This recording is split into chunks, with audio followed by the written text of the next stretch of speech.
साथ सुख से तो रहते थे, लेकिन एक बड़ा भारी अभाव महाराज के जीवन को, हृदय को सदा कचोटता रहता था।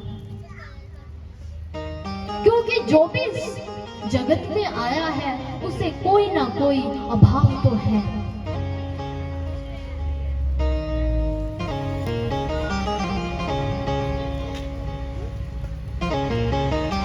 ऐसी कथा आती है कि एक बार अरुंधति जी ने वशिष्ठ जी से कहा कि वशिष्ठ जी,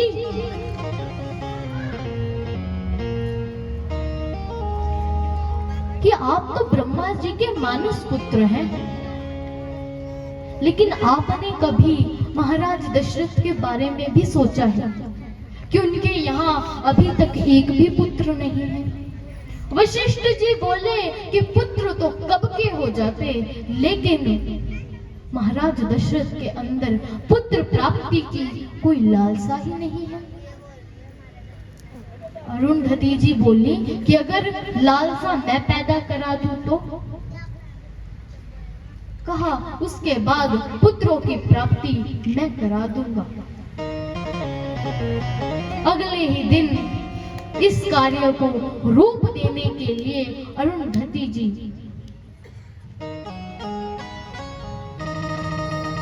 कक्ष में आती है। तीनों महारानियों ने अरुंधति जी का स्वागत किया और आज अरुंधति जी अपने साथ अपने पुत्र वामदेव को भी लाई है। अब चारों में बैठकर सत्संग वार्ता हो ही रही थी कि दोपहर के समय महाराज दशरथ आते हैं। जैसे ही महाराज दशरथ अरुंधति जी को झुककर प्रणाम करते हैं तो अरुंधति जी की गोद में जो बालक बैठा था, अरुंधति जी उसे जोर से कचोट लेती। इतने में तो वामदेव ने जोर जोर से रोना प्रारंभ कर दिया। महाराज दशरथ ने कहा कि अरे मां, ये क्यों रो रहा है? अरुंधति जी ने कहा कि अरे अभी बालक है ना समझ है, इसलिए रो पड़ा होगा। कोई बात नहीं, तुम चिंता मत करो। महाराज दशरथ बोले कि अकारण तो नहीं रो सकता, अवश्य कोई कारण है, बताइए ना, ये क्यों रो रहा है? अरुंधति जी बोली तुम चिंता मत करो, बालक है।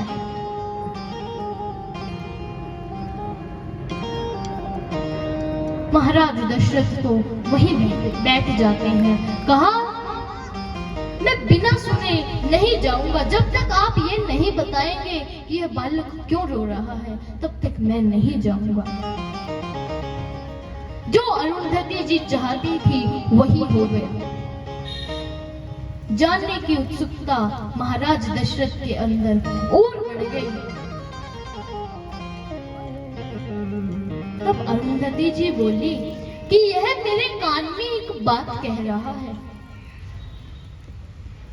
ये कह रहा है कि माँ, पिताजी की तो पुरोहिताई चल गई, लेकिन अब मैं किसकी पुरोहिताई करा करूंगा? जैसे ही महाराज दशरथ ने इतना सुना तो महाराज अपने भवन में आते हैं। सारी रात सोते नहीं, प्रातः होते ही वशिष्ठ जी के पास जाते हैं।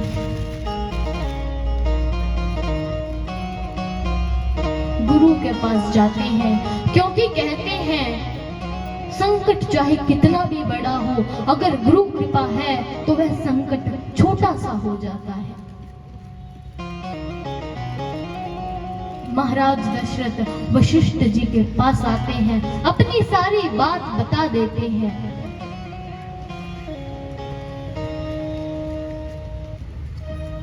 महाराज दशरथ रो रहे हैं, लेकिन वशिष्ठ जी ने समझाया कि तुम चिंता मत करो, तुम केवल एक पुत्र की बात कर रहे हो? अरे तुम तो 4 पुत्रों के पिता होने का सौभाग्य प्राप्त करोगे।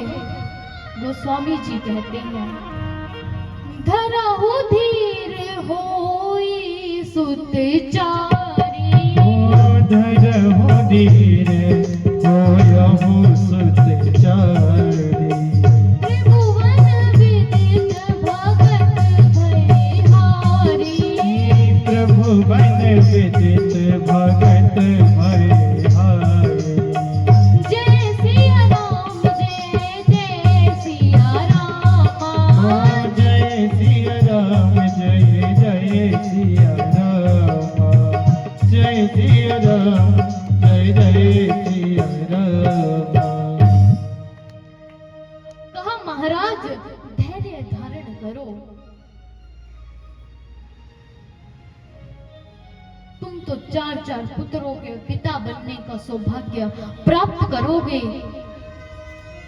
तुम्हारे 4 पुत्र त्रिभुवन में तुम्हारा यश फैलाएंगे, लेकिन बस तुम्हें एक कार्य करना होगा।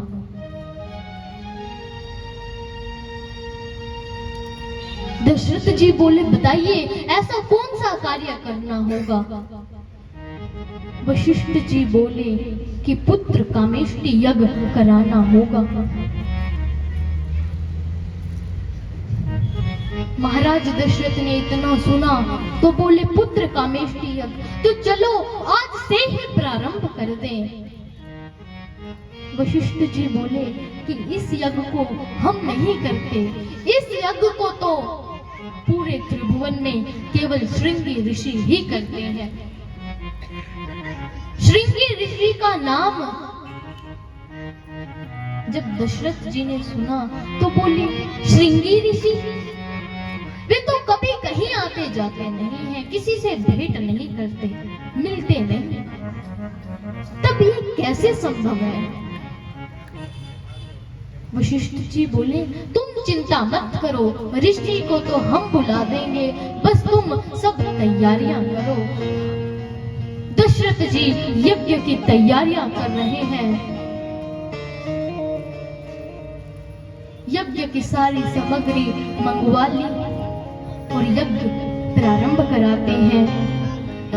गोस्वामी जी कहते हैं, श्रृंगी ऋषि वशिष्ठ बुलावा, श्रृंगी ऋषि वशिष्ठ बुलावा, पुत्र काम शुभ यज्ञ करावा, पुत्र काम शुभ यज्ञ करावा, जय सिया राम जय जय सिया रामा, जय सिया राम जय जय सिया राम, जय सिया राम जय जय सिया राम। यज्ञ प्रारंभ हुआ।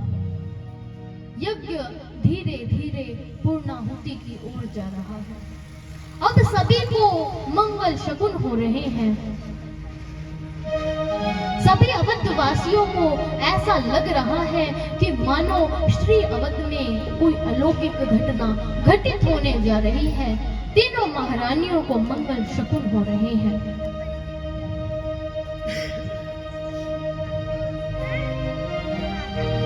जैसे ही सभी ने यज्ञ में पूर्णाहुति डाली तो यज्ञ नारायण भगवान हाथ में प्रसाद लिए प्रकट हो जाते हैं। बोलिए यज्ञ नारायण भगवान की जय हो। यज्ञ नारायण भगवान प्रसाद वशिष्ठ जी को देते हैं। वशिष्ठ जी महाराज दशरथ को बुलाते हैं। महाराज दशरथ को कहते हैं कि इस प्रसाद को तुम महारानियों में वितरित कराओ। महाराज दशरथ बड़ी खुशी खुशी महारानियों के पास जाते हैं। तीनों महारानियों को बुलाते हैं। प्रसाद का आधा भाग कौशल्या जी को दे देते हैं। बचे हुए आधे का आधा मां कैकेयी को दे देते हैं। बचे हुए प्रसाद के 2 टुकड़े कर एक कौशल्या जी के हाथ में रखवाते हैं, दूसरे कैकेयी जी के हाथ में रखवाते हैं। सुमित्रा जी को देने के लिए कहते हैं। इतना सम्मान पाकर सुमित्रा जी कहती है कि अगर इस प्रसाद से मेरे 2 पुत्र होते हैं तो एक को तो माँ कौशल्या मैं आपके पुत्र की सेवा में लगा दूंगी और दूसरे को कैकेयी माँ आपके पुत्र की सेवा में लगा दूंगी और स्वयं भी आपकी सेवा में ही लग जाऊंगी।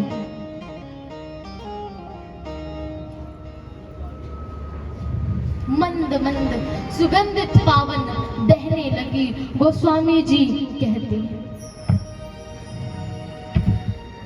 शीतल मंद सुरभि बह भाऊ, शीतल मंद सुरभि बह भाऊ, हर्षित सुर संतन मन जाऊ, हर्षित सुर संतन मन जाऊ।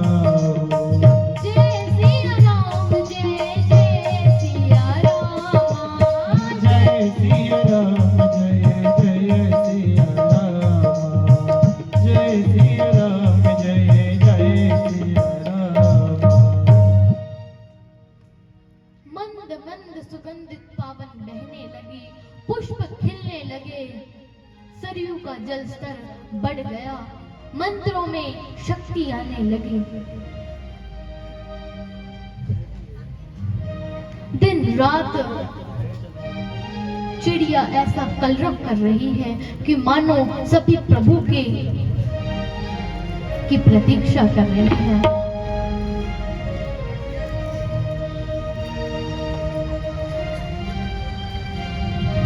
जो भी अंदर जाता है और वापस बाहर आता है तो दासियां उन्हें घेर कर खड़ी हो जाती है। अवधवासी उनसे पूछते हैं कि बताइए क्या सूचना है।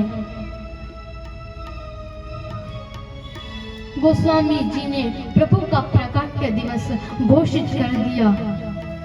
गोस्वामी जी कहते हैं, नौमी तिथि मधुमास पुनीता, नौमी तिथि मधुमास पुनीता, सुगल पक्ष अभिजित हर प्रीता, शुक्ल पक्ष अभिजित हर प्रीता, मध्य दिवस अति शीत नाधामा, मध्य दिवस अति शीत नाधामा, पावन काल लोक विश्रामा, पावन काल लोक विश्रामा।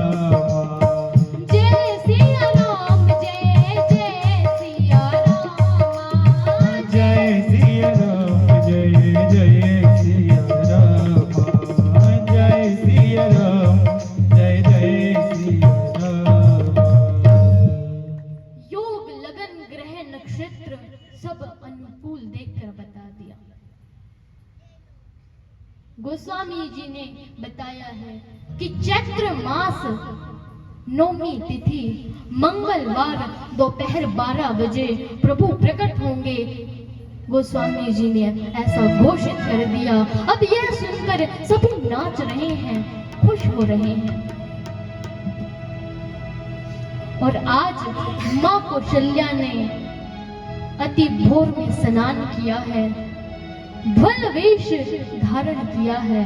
सूर्य आज उफान पर है, मां के केश खुले हैं।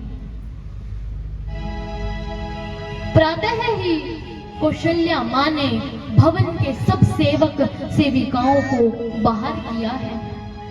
बताया कि आज मुझे कोई विशेष पूजा करनी है, मेरी पूजा में व्यवधान ना हो, इसलिए आप सभी बाहर चले जाओ। कुछ रानियां दासियां तो भवन में ही छिप जाती हैं, सोचती हैं देखे तो मां को आज कौन सी विशेष पूजा करनी है। कुछ दासियां वहीं छिप जाती है। माँ भगवान नारायण के जाप में बैठ जाती है। हो मेरी झोपड़ी के भाग्य आज जाग जाएंगे, राम आएंगे। अच्छा, राम जी को बुलाना है कि नहीं बुलाना है ये बताइए, किस किस को बुलाना है? सभी को। तो ऐसा बैठे बैठे आ जाएंगे, बैठे बैठे आ जाते हैं क्या? बड़े ही भाव से झूमते हुए हमारे साथ गाएंगे सभी, और नाचते हुए। जिन्हें नाचना आता है, कहते हैं कि जो भगवान की कथा में नाचेगा उसे संसार सागर में नाचने की जरूरत नहीं पड़ेगी। अब फैसला आप लोगों के हाथ में है। हो मेरी झोपड़ी के भाग्य आज जाग जाएंगे, राम आएंगे। मेरी झोपड़ी के भाग्य आज जाग जाएंगे, राम आएंगे। मेरी झोपड़ी के भाग्य आज जाग जाएंगे, राम आएंगे। ओ राम आएंगे, आएंगे, राम आएंगे। राम आएंगे, आएंगे, राम आएंगे। मेरी झोपड़ी के भाग्य